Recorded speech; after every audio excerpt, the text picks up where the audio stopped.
नमस्कार, मी मिनल माळी मडवी. न्यूज मराठी 24/7 च्या बातम्या गावाकडच्या मध्ये आपल्या सगळ्यांचं स्वागत. पाहूया गावाकडील काही महत्त्वाच्या बातम्या.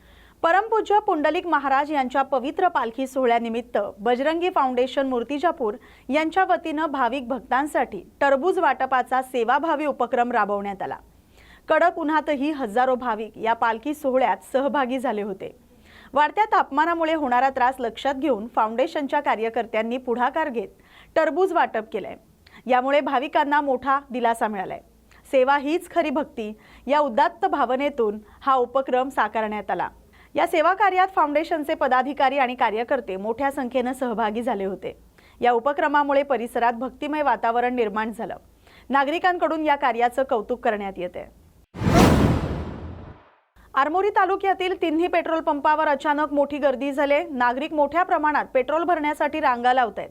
पंप व्यवस्थापनाशी संपर्क साधल्यानंतर ही गर्दी अफवांमुळे होत असल्याचं स्पष्ट झालंय. प्रशासनाने नागरिकांना अफवांवर विश्वास न ठेवता शांतता राखण्याचं आवाहन केलंय. मानोरा येथील कापड दुकानात ग्राहकाच्या पर्समधून 44,000 रुपये आणि मोबाईल चोरी करणाऱ्या महिलेला पोलिसांनी अवघ्या काही तासातच अटक केली आहे. प्रदीप परदेशी यांच्या मार्गदर्शनाखाली स्थानिक गुन्हे शाखेने सीसीटीव्हीच्या आधारे तपास करून वाशिम इथं संशयित महिलेला ताब्यात घेतलं. चौकशीत आरोपीने गुन्ह्याची कबुली दिली असून तिच्याकडून चोरीचा मुद्देमाल जप्त करण्यात आलाय. या तात्काळ कारवाईमुळे पोलिसांच्या तत्परतेचं कौतुक केलं जाते. या प्रकरणी पुढील तपास सुरू आहे. भारतीय जनता पार्टीच्या वतीने नांदेड महानगरपालिकेतील प्रभाग क्रमांक 9 च्या नगरसेविका सदिच्छा सोनी पाटील यांची नांदेड वाघाळा शहर महानगरपालिका नांदेडच्या शिक्षण आणि महिला बालकल्याण समितीच्या सभापतीपदी नियुक्ती करण्यात आली. या नियुक्तीमुळे भाजपच्या कार्यकर्त्यांमध्ये तसंच परिसरातील नागरिकांमध्ये आनंदाचं वातावरण निर्माण झाले. सामाजिक आणि शैक्षणिक क्षेत्रात सक्रिय असलेल्या सदिच्छा पाटील यांना यांच्या नेतृत्वाखाली समितीच्या कामकाजाला गती मिळेल अशी अपेक्षा व्यक्त होते. दरम्यान त्यांच्या निवडीबद्दल विविध स्तरातून अभिनंदनाचा वर्षाव होतोय. पुढील कार्यासाठी शुभेच्छा दिल्या जात आहेत. या नियुक्तीसाठी माजी मुख्यमंत्री तसंच खासदार अशोक चव्हाण, खासदार डॉक्टर अजित गोपछडे आणि महानगर अध्यक्ष अमर राजूरकर यांनी त्यांचे आभार मानलेत. या बातमीचा आढावा घेतलाय प्रतिनिधी मोहम्मद रफिक यांनी. नमस्कार. सर्वप्रथम येथे उपस्थित असलेले मान्यवरांना, नगरसेवक बंधू भगिनींना व पत्रकार बांधवांना माझा स्नेह नमस्कार. महिला बाल कल्याण आणि शिक्षण समितीच्या सभापतीपदी माझी निवड झाल्याबद्दल मी सर्वांचे मनपूर्वक आभार मानते. सर्वप्रथम आमचे माननीय नेते, महाराष्ट्राचे माजी मुख्यमंत्री तथा विद्यमान खासदार श्री अशोकरावजी चव्हाण साहेब यांचे मी विशेष आभार मानते. यांच्या मार्गदर्शनामुळे आणि आशीर्वादामुळे मला ही संधी आज प्राप्त झालेली आहे. तसेच राज्यसभेचे खासदार डॉक्टर अजित गोपछडे साहेब यांचेही मी आभार मानते. आमच्या मार्गदर्शक तथा भोकर विधानसभा मतदारसंघाच्या आमदार श्री जयाताई चव्हाण यांचेही मी विशेष आभार मानते. तसेच महानगरातील ज्येष्ठ नेते आदरणीय माजी मंत्री डी.पी. सावंत साहेब यांचेही मी आभार मानते. महानगर अध्यक्ष अमरनाथ राजूरकर साहेब, संजय भाऊ कोडगे यांचेही मी आभार मानते. तसेच माझ्या सर्व नगरसेवक बंधू भगिनींना आणि कार्यकर्त्यांनी माझ्यावर जो विश्वास दाखवला त्याबद्दल मी त्यांचेही आभार मानते आणि ऋण व्यक्त करते. ही केवळ एक पदाची संधी नसून महिला व बाल आणि समाजाच्या आरोग्याशी निगडीत एक मोठी जबाबदारी आहे. याची मला पूर्ण जाणीव आहे. मी प्रामाणिकपणे, पारदर्शकपणे आणि समर्पणाने काम करून सर्वसामान्य लोकांपर्यंत योजना आणि सुविधा पोहोचविण्यासाठी सतत प्रयत्न करेन. माझ्यावर टाकलेला विश्वास मी नक्कीच सार्थ ठरवेल असा मी आपल्या सर्वांना विश्वास देते. मूर्तिजापूर तालुक्यातील सांगवा मेळ येथील पूर्णा नदीत सुरू असलेल्या कथित अवैध रेती उपशाविरोधात ग्रामस्थांनी संताप व्यक्त केलाय. प्रशासनाकडे लेखी तक्रार दाखल केली आहे. उपविभागीय अधिकाऱ्यांना दिलेल्या निवेदनात संबंधित प्रकार तात्काळ थांबवण्याची मागणी करण्यात आली. ग्रामस्थांच्या म्हणण्यानुसार नदी पात्रातून पोकलँड आणि जेसीबी मशीनच्या सहाय्याने मोठ्या प्रमाणात रेती उपसा सुरू आहे. त्यामुळे नदीचं नैसर्गिक स्वरूप बिघडते. यामुळे परिसरातील पर्यावरण तसंच जलस्रोतांवर परिणाम होण्याची भीती व्यक्त करण्यात आली. सांगवा मेळ इथं असलेलं आसरा माता देवस्थान आणि परिसर तीर्थक्षेत्र असल्याने या भागातील अवैध उपसा विरोधात स्थानिकांचा तीव्र विरोध असल्याचंही निवेदनात नमूद करण्यात आले। ग्रामस्थांनी या प्रकरणाची सखोल चौकशी करून संबंधितांवर नियमानुसार कठोर कारवाई करण्याची मागणी केली आहे।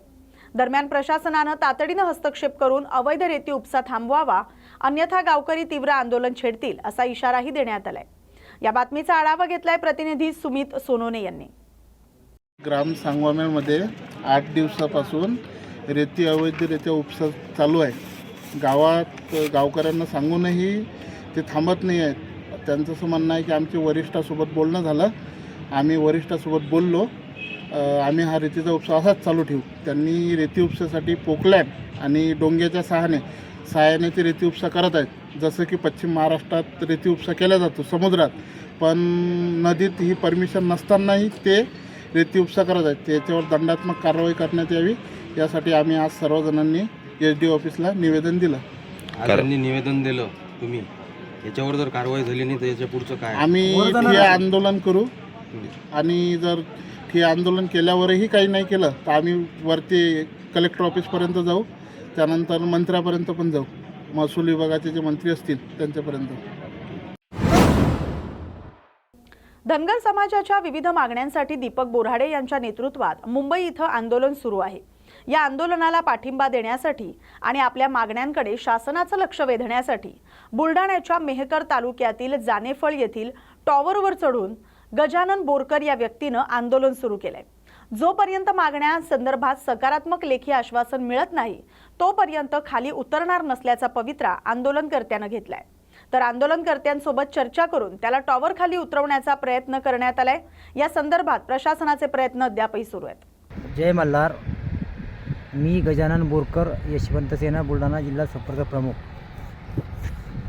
आमचे नेते दीपक भाऊ बोराडे हे मुंबई आझाद मैदान येथे 9वा दिवस आहे आजचा, तरी सरकार त्याकडे दुर्लक्ष करते।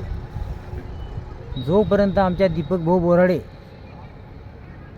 त्यांच्या मान्य मागण्या होत नाही तोपर्यंत मी टावरवरून खाली उतरत नाही। माझा जीव जरी गेला तरी माझा निर्धार एकच, आमचे दीपक भाऊच्या मागण्या पूर्ण करा, तेव्हा मी खाली येणार, बाकी मग तुमची इच्छा। जय मल्हार। जालना जिल्ह्यातील वन विभागाच्या क्षेत्रात मौल्यवान झाडांची मोठ्या प्रमाणावर बेसुमार कत्तल सुरू आहे असा गंभीर आरोप करण्यात आलाय। अवैध वृक्षतोड प्रकरणात लाकूड माफिया आणि वन विभागातील अधिकारी कर्मचाऱ्यांचे आर्थिक हितसंबंध असल्याचा आरोप मातंग मुक्ती सेनेचे जिल्हाध्यक्ष विष्णू गोफणे यांनी केलाय। या विरोधात आजपासून वन परिक्षेत्र अधिकारी कार्यालयासमोर आमरण उपोषणाला सुरुवात करण्यात आली। जिल्ह्यातील उत्तर आणि दक्षिण वन परिक्षेत्रामध्ये मोठ्या प्रमाणावर वृक्षतोड होत असून संबंधित वन परिक्षेत्र अधिकारी, वनपाल आणि वनरक्षक जाणीवपूर्वक दुर्लक्ष करत असल्याचा आरोप करण्यात आलाय। त्यामुळे पर्यावरणाचं मोठं नुकसान होतंय। याकडे प्रशासनानं गांभीर्यानं लक्ष द्यावं अशी मागणी आंदोलकांनी केली आहे। तसंच संबंधित अधिकाऱ्यांच्या मोबाईल कॉल रेकॉर्डची चौकशी करण्यात यावी आणि दोषींवर तात्काळ कायदेशीर कारवाई करावी अशी ठाम भूमिका आंदोलकांनी घेतली आहे। जोपर्यंत कारवाई होत नाही तोपर्यंत आमरण उपोषण सुरूच ठेवणार असा इशारा देण्यात आलाय। काय सांगाल तुम्ही आज आमरण उपोषणावर बसले वन विभागाच्या ऑफिस समोर, काय मागण्या? आमच्या मागण्या अशा आहे की जालना जिल्ह्यामध्ये जे काही वनीकरण विभागाचे जे अधिकारी आहे जे त्यांच्या दुर्लक्षामुळं झाडाची जास्तीत जास्त कत्तल होऊ लागली। विशेषतः म्हणजे जिल्ह्यामध्ये उत्तर या भागामध्ये भोकरदन, जालना, बदनापूर अशा तालुक्यामध्ये जास्त होऊ लागली। म्हणून आम्ही दिनांक 16/3ला कलेक्टर साहेबाला आणि वन विभागाला निवेदन दिले होते, परंतु आजपर्यंत कोणतीही कारवाई न झाल्यामुळं आज आम्ही दिनांक 24/3/2026ला उपोषणाला बसलो आहोत। आमची मागणी एवढीच आहे की मुंडे, डोमाळे यांचे आणि त्या लाकूड माफियांचे धागे म्हणजे संबंध जवळचे आहे, घेवाणदेवाण करून सगळी ते त्या लाकूड माफियांना मदत करतात, तोडण्यापासून तर विक्रीपर्यंत मदत करतात। एवढंच नाही तर आरा मशीनपर्यंत जाऊपर्यंत ते मदत करतात। म्हणून आमचं एवढं म्हणणं आहे की डोमाळे आणि मुंडे यांची चौकशी करून सनी यांच्यावर योग्य ते गुन्हे दाखल करावे आणि यांचे मोबाईलचे CDR तपासावे. या मागणीसाठी आम्ही मातामुक्ती सेनेच्या वतीनं आमरण उपोषणास बसलो आहे. आता तुम्ही म्हणताय भोकरदन जाफराबाद तालुक्यात मोठ्या प्रमाणात वृक्षतोड होती. कुठल्या गावात वृक्षतोड होती? पिंपळगाव रेणुकाई, वडद, तांगडा, पारद, धावडा, इकडं टेंभोर्णी असे बरेच 13 ते 14 वालसावंगी अशी गावं आहेत. तुमच्याकडे काय पुरावे वृक्षतोड झाले? आमच्याकडे पूर्ण पुरावे आहेत. त्यांनी तोडतानाही सुद्धा त्यांचे आमच्याकडे व्हिडिओ आहेत, फोटो आहेत, सगळं काही आहे. आता तुमची मागणी काय असणार शेवटचं काय? शेवटचं म्हणजे आमची मागणी जोपर्यंत आमची जी मागणी आम्ही जे लेखी त्यांना निवेदन दिलेलं आहे त्याच्यातले पूर्ण मागण्या पूर्ण न होईपर्यंत आम्ही इथंच बसणार आहे उपोषणला. काय नाही तुमचं? मी विष्णू गोपने, मातामुक्ती सेनेचा जिल्हाध्यक्ष, जालना. छत्रपती संभाजीनगरमध्ये विकास कामांच्या नावाखाली होणाऱ्या वृक्षतोडीवरून पर्यावरणप्रेमी किशोर पाठक यांनी प्रशासनावर जोरदार टीका केली आहे. जुनी प्रौढ झाडं तोडून त्याऐवजी नवीन झाडं लावण्याच्या धोरणावर त्यांनी गंभीर प्रश्न उपस्थित केलेत. 50-50 वर्ष जुनी झाडं तोडून त्याऐवजी लावली जाणारी नवीन झाडं पुढील 20 ते 25 वर्ष पर्यावरणावर तितकाच परिणाम करू शकत नाहीत, असं सांगत पाठक यांनी भरपाई वृक्षरोपणाच्या संकल्पनेवर आक्षेप घेतलाय. त्यांनी प्रशासनाच्या या धोरणाची तुलना करताना म्हटलंय की हे म्हणजे 50 वर्षाचा एक कमावता माणूस मारायचा आणि त्याऐवजी 4-5 मुलं जन्माला घालतो असं म्हणण्यासारखं आहे. ती मुलं मोठी होईपर्यंत कुटुंबाचे झालेलं नुकसान भरून निघणार आहे का? निसर्गाच्या दृष्टीनेही हाच नियम लागू होतोय. जुनी झाडं तोडल्यामुळे पर्यावरणीय संतुलन बिघडत असल्याचं त्यांनी स्पष्ट केलंय. देखिए क्या है, बुलडोज करने का एक तरीका प्रशासन ने अख्तियार किया है. कोई भी चीज़ है हमको लग रहा है ये विकास है हम लोग करेंगे. बात दौलताबाद रोड की हो, गरवारे स्टेडियम की हो, उनके दिमाग में जो डेवलपमेंट है उसी को डेवलपमेंट को ध्यान में रखते हुए आगे बढ़ना है. कौन कहता है कि डेवलपमेंट नहीं चाहिए? यहाँ के शहर के लोग जो पानी के लिए 8-8, 10-10 दिन के लिए तरसते हैं, वो लोग क्या ये बोलेंगे कि डेवलपमेंट हमको नहीं चाहिए, रास्ते नहीं चाहिए?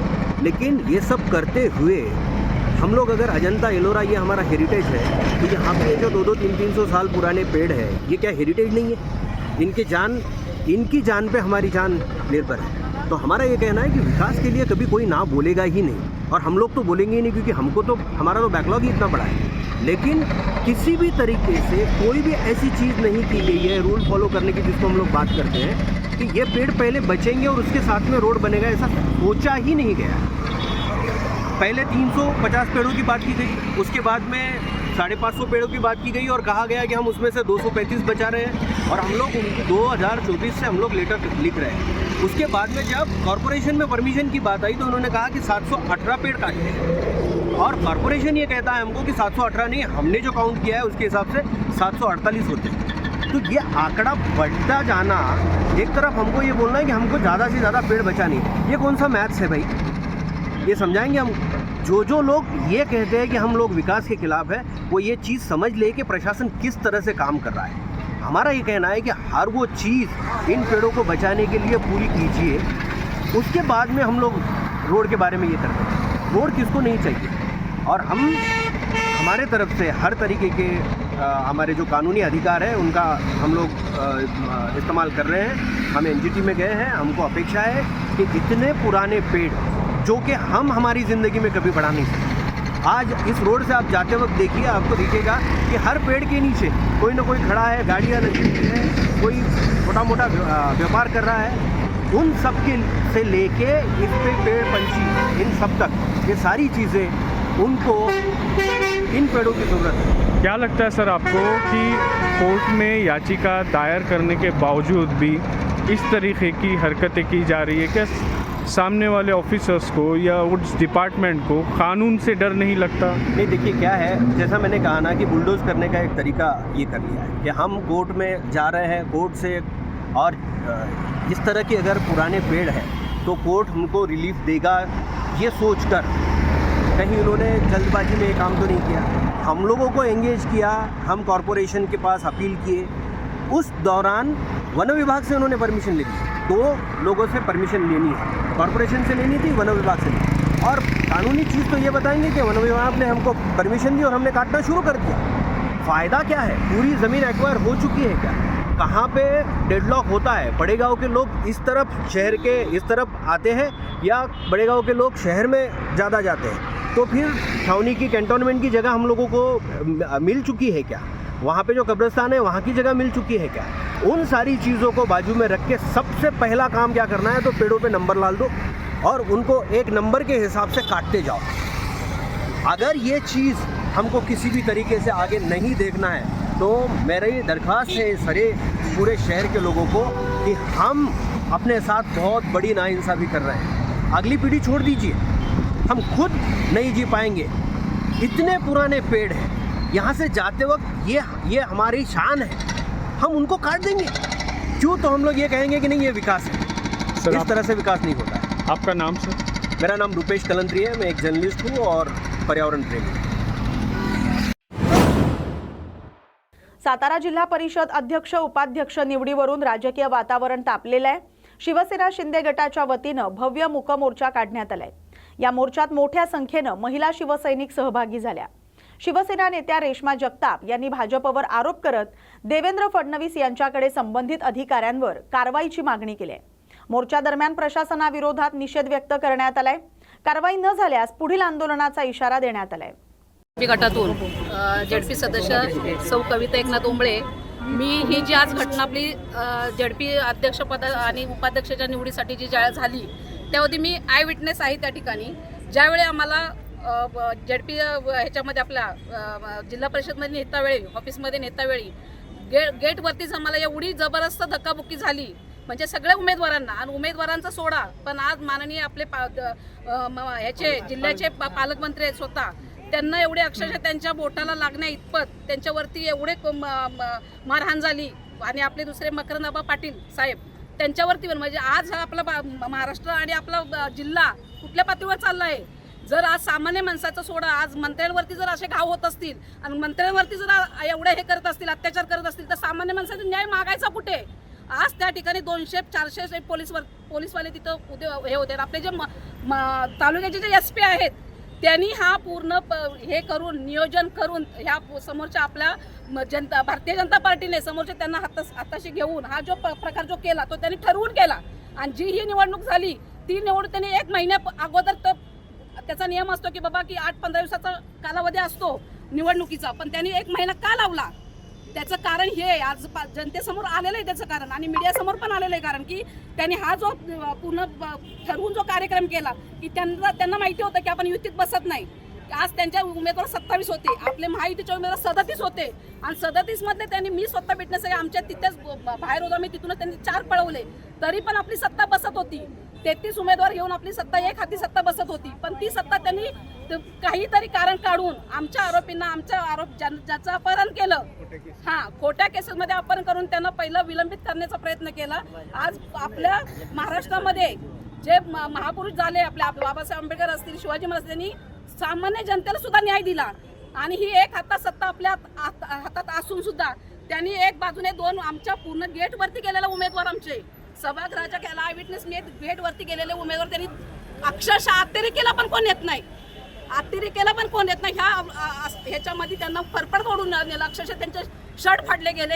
हा कुठला न्याय आहे तुमचा? आज तुम्ही राज्याचे, तुम्ही महाराष्ट्राचे महाराज म्हणता ना तुम्ही, मग तुम्ही सातारा जिल्ह्यामध्ये जे घडलेलं आहे ते कुठे महाराष्ट्रात घडलेलं नाहीये। आज आमच्या देशाचे उपमुख्यमंत्री एकनाथजी शिंदे साहेब यांच्या नेतृत्वाखाली आज हा आम्ही मोर्चा काढलेला आहे, तो मुख मोर्चा आहे। त्याच्यामुळे जे आमच्या मंत्र्यांचं म्हणजेच आदरणीय शंभूराजे देसाई साहेबांचा जो आज जिल्हा परिषद सदस्य ऑफिसमध्ये जे उमेदवार वोटिंगसाठी गेले होते त्यांना आज दारातून पोलीस प्रशासनाने फरफटत नेलेलं आहे, हा कितपर्यंत न्याय याचा आम्ही निषेध करतोय आणि खरोखर हा याचाच आम्हाला न्याय मिळाला पाहिजे। ह्या पोलीस यंत्रणेचा पूर्णपणे हे निषेध करतोय, त्यांचं निलंबन व्हायला पाहिजे आणि ह्या निलंबनासाठी आम्ही आज हा मोर्चा काढलेला आहे। त्याच्यामुळे जे कोणी हे त्याच्यामध्ये प्रशासकामधले जेवढे पोलीस होते ते आज त्यांनी निंदनीय काम केलेलं आहे। आज तुम्ही पोलीस म्हणजे एक महाराष्ट्राच्या संरक्षणासाठी तुम्हाला नेमून दिलेलं असतं, तुम्ही आज जे काही केलेलं आहे ते एकदम गलिच्छ काम केलेलं आहे। तुम्ही कोणाच्या दबावाखाली जातायत आणि कोणाच्या याच्याखाली तुम्ही एवढा दबाव टाकून तुम्ही हे गलिच्छ जे काम केले ते कशासाठी आणि का? जर आमची जीत असताना तुम्ही आम्हाला हार बांधलेलं आहे त्याच्यात आमची हार नाहीये, जनतेने दाखवून दिलेलं आहे ही आमची जीत आहे. आज आमचे सदस्य सगळे तिथे सामील असताना देखील तुम्ही त्यांना दारातून फरफटत नेलं, हे योग्य नाहीये. आज आमच्या शंभूराजे देसाई साहेबांना, ते पालकमंत्री आहेत, कॅबिनेट मंत्री आहेत, त्यांना जर तुम्ही धक्काबुक्की करतायत तर मग सामान्य जनतेने जायचं कोणाकडे आणि काय त्यांना न्याय मिळणार आहे? जर असं पोलीस प्रशासन करत असेल तर त्यांचं निलंबन व्हायलाच पाहिजे. हे निलंबन होण्यासाठी आज आमचा हा मूक मोर्चा आहे. जर त्यांचं निलंबन नाही झालं तर माझी देवाभावांना एकच विनंती आहे का आज तुम्ही गृहमंत्री आहेत, त्यामुळे राज्याचे गृहमंत्री असताना ह्या लाडक्या बहिणींचा तुम्हाला एक संदेश आहे का तुम्ही लाडक्या बहिणींचा हा संदेश पूर्ण कराल आणि तात्काळ त्यांची बढती कराल, हीच आमची अपेक्षा आहे. त्याच्यामुळे आम्ही इथे आज हा छोटा मोर्चा काढलेला आहे. जर आम्हाला न्याय मिळाला नाही तर आम्ही उपोषणालाही बसायला कमी करणार नाहीत. म्हणून हा आमचा निषेध आहे पोलिसांच्या विषयी. कलेक्टर असतील, इथले कोण अध्यक्ष असतील, त्यांनी जो काय हा गलीचे प्रकार केलेला आहे तो लवकरात लवकर थांबवावा आणि त्यांची बढती करावी, त्यांना निलंबन करावं, ही आमची अपेक्षा आहे. ती देवाभावांना आम्ही हात जोडून विनंती करतोय का लाडक्या बहिणी तुम्ही बोलताना मग लाडक्या बहिणींना का तुम्ही असा अपमान करतायत? आज आमचे सदस्य, आमची बळसंख्या होती 33, त्याच्यामध्ये तुमची एक संख्येने तुम्ही हे केलंय, पण ते योग्य नाही केलेलं आहे. हा जीत ही आमचीच आहे. शिवसेना, राष्ट्रवादी एकत्र असताना तुम्ही भाऊ भाऊ बोलता ना, मग भावाच्या पाठीत काय खंजीर खुपसतात का? हे योग्य नाही केलेलं आहे देवाभाऊ. ही आमची सगळ्या महिला आघाडीची एक ताकद दाखवलेली आहे छोटीशी, पण इथून पुढे जर तुम्हाला हा एक संदेश आहे माझ्याकडनं का तुम्ही जर यांचं निलंबन नाही केलं तर आम्ही उपोषणाला बसल्याशिवाय राहणार नाही आणि आम्हाला न्याय मिळाल्याशिवाय आम्ही गप्प बसणार नाही. हे आमचं सातारकर म्हणजे सातारी जिल्ह्यामधला सगळ्यांचा हा एक संदेश असेल तुमच्यासाठी. हा एक संदेश तुम्ही मनावर घ्याल अशी माझी अपेक्षा आहे. आणि निवडीवेळी तुम्ही सभागृहात होता का? 2 सदस्यांना नेताना किंवा हात वर करताना काय परिस्थिती होती? सभागृहामध्ये मी नव्हती, पण सभागृहामध्ये आमचे नेते होते. आमचे नेते याच्यासाठी गेले का आम्हाला न्याय मिळावा. कुठेतरी ते त्यांना वाटत होतं का इथे हा धोका होणार आहे, म्हणून आमचे मंत्री तिथं पोहोचले. आणि जर तुम्ही गेटवर बघितलंच असेल का कशी धक्काबुक्की होत होती आमच्या सदस्यांना, अक्षरशः आमचे सदस्य त्यांच्या त्या हाताच्या खालून जात होते. हे कितपत योग्य आहे? हे असं बरं नाहीये. तुम्ही एक जनतेतून निवडून दिलेला सदस्य असतो तो, आणि जनता त्यांना दाखवेलच, आणि जनतेला माहिती आहे कोण जिंकलंय आणि कोण हरलंय ते. त्याच्यामुळे जनतेने तर दाखवलेलं आहे, पण त्यांनी जी हार मानून त्यांनी जी आज ते म्हणजे एकदम निंदनीय हसत होते, ते हसणं त्यांचं मनातून नव्हतं, ते राक्षसी वृत्तीचं हास्य होतं त्यांचं. निषेध मोर्चा काढायला उशीर झाला असं वाटतंय का? 3 दिवस उलटून गेले, त्यानंतर तर शिवसेना जागी झाली. नाही, हे शक्यच नाहीये. आम्ही जागे झालो त्याच क्षणाला, पण आम्हाला पण पक्षश्रेष्ठीचा काही नियम असतात, काही हे असतात, त्याच्यामुळे आम्ही थांबलो. 2 दिवस तुमची वाट बघितली का आम्हाला देवाभाऊ काय निर्णय देत आहेत, त्याच्यामुळे आम्ही थांबलो होतो. पण कालच्या सदस्यामध्ये आम्ही बघितलं, देवाभाऊ बोलले का जळवघाट इथं पिकअप वाहनाचा अपघात होऊन एकाचा मृत्यू झाल्याची घटना घडली, तर सुमारे 12 जण जखमी झालेत. हे सर्व भाविक ज्योतिबा दर्शनासाठी जात होते. जखमींना तातडीनं सातारा आणि तारळे येथील रुग्णालयात उपचारासाठी हलवण्यात आले.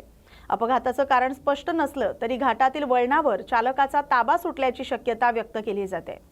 पोलिसांनी घटनास्थळी धाव घेत तपास सुरू केलाय. जखमींवर सध्या उपचार सुरू आहेत.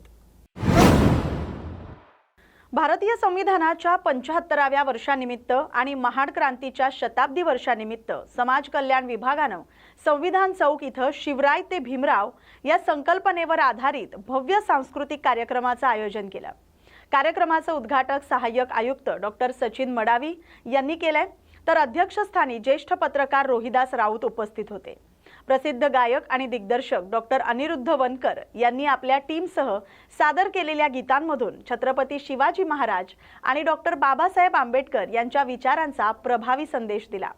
कार्यक्रमातून सामाजिक समता, बंधुता आणि स्वातंत्र्याची जाणीव प्रगट झाली. मुंबई आणि लातूर येथील कलाकारांच्या सादरीकरणानं कार्यक्रमाची रंगत वाढवली, तर नागरिकांनी उत्स्फूर्त प्रतिसाद देत प्रत्येक सादरीकरणाला टाळ्यांच्या कडकडाटात दाद दिली. या बातमीसोबतच बातम्या गावाकडच्या मध्ये इथेच थांबतोय. अशाच महत्त्वाच्या बातम्यांसाठी पाहत राहा न्यूज मराठी 24/7. नवा भारत, नवा विचार.